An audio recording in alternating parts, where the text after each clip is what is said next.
Um vereador de Monte Alto está suspenso da Câmara e pode perder o cargo ainda esta semana.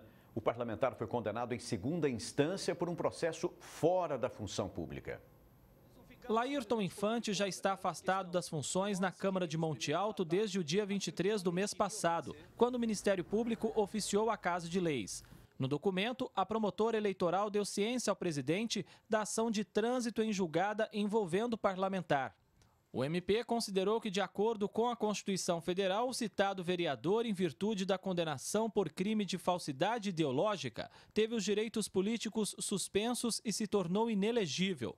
A promotoria solicitou informações das medidas adotadas, em especial sobre a declaração de cassação do mandato eletivo exercido pelo condenado pela mesa diretora. Essa condenação não é política, ela é pessoal, mas incide na questão dele ser vereador.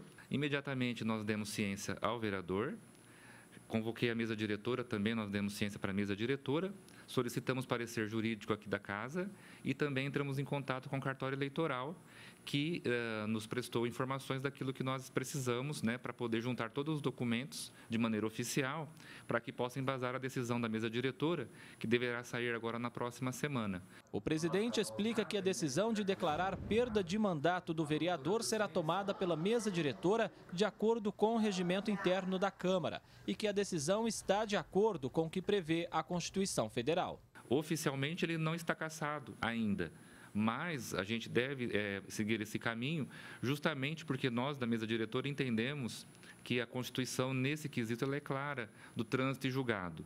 A partir do momento que veio um documento oficial para a Câmara, dando ciência disso, e o cartório também nos mandou documentos, aí nós tivemos a convicção de fazer aquilo que a Constituição prevê. O processo que condenou Laírton em segunda instância está em segredo de justiça. Pelo que o Jornal da Clube conseguiu apurar, ele e outras pessoas foram denunciadas por falsidade ideológica. Segundo a denúncia, eles teriam fraudado um documento a fim de comprovar o pagamento de uma dívida. Não é um problema dentro da Casa de Leis, é um problema pessoal que foi para a Justiça e a Justiça determinou que os direitos eleitorais deles estivessem cassados, de acordo com a lei. A primeira secretária da mesa diretora explicou que esse pedido do Ministério Público trouxe muitas dúvidas entre os parlamentares, mas que eles tiveram toda a orientação do Departamento Jurídico para conduzir os trabalhos. Quando o presidente foi oficiado pela promotora, surgiram muitas dúvidas, porque não foi um documento oficial do juiz. Também surgiram outras dúvidas de como a gente seguiria esse processo. Automaticamente, nós procuramos o jurídico da casa para receber todas as orientações e não cometer nenhum tipo de injustiça com o colega também. Assim que a mesa diretora declarar a perda de mandato de Laírton, a Casa de Leis terá que dar posse ao suplente. O cartório eleitoral já enviou o documento à Câmara, confirmando que Fabrício da Costa Nogales deve assumir a cadeira.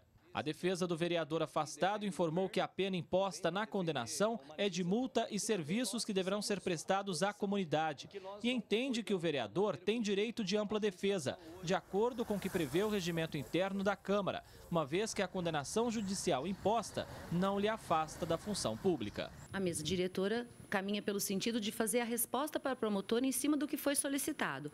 E, a partir de então, o vereador vai procurar os seus direitos para poder ser ressarcido naquilo que ele entende que ele não foi atendido. André Costa, de Monte Alto, para o Jornal da Clube.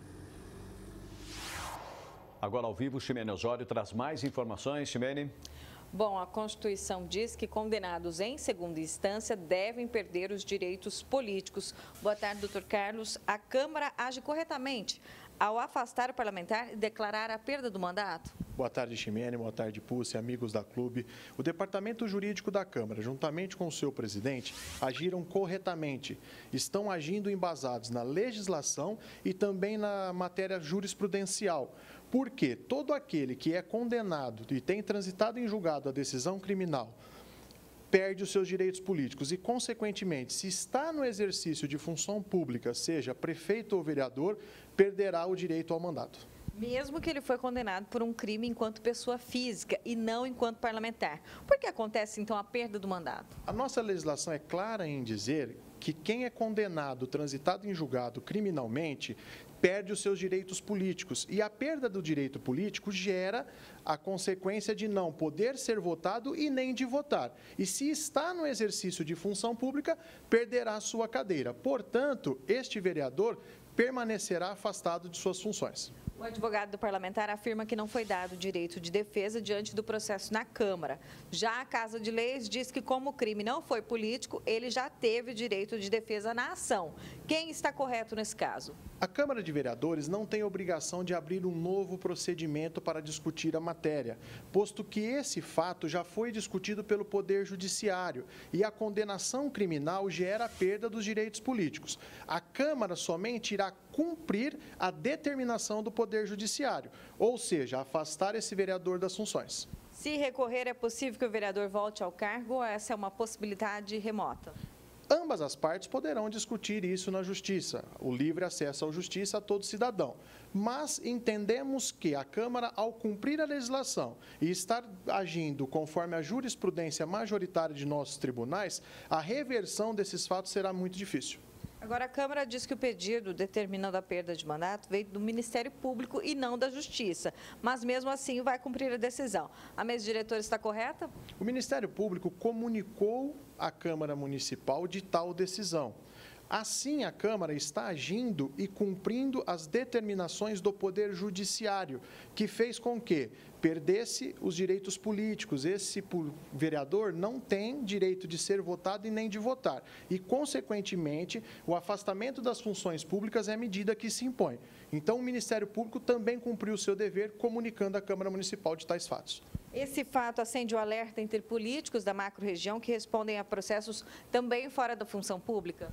Todos os políticos, sejam eles em exercício ou que pretendam alcançar um cargo público, precisam se preocupar com isso, posto que uma conduta dentro da legalidade, da moralidade e da ética é o que nós esperamos de todos vocês. Muito obrigada pela sua participação aqui no Jornal da Clube e daqui a pouco eu volto com outras informações. Pulse. Ok, Ximene.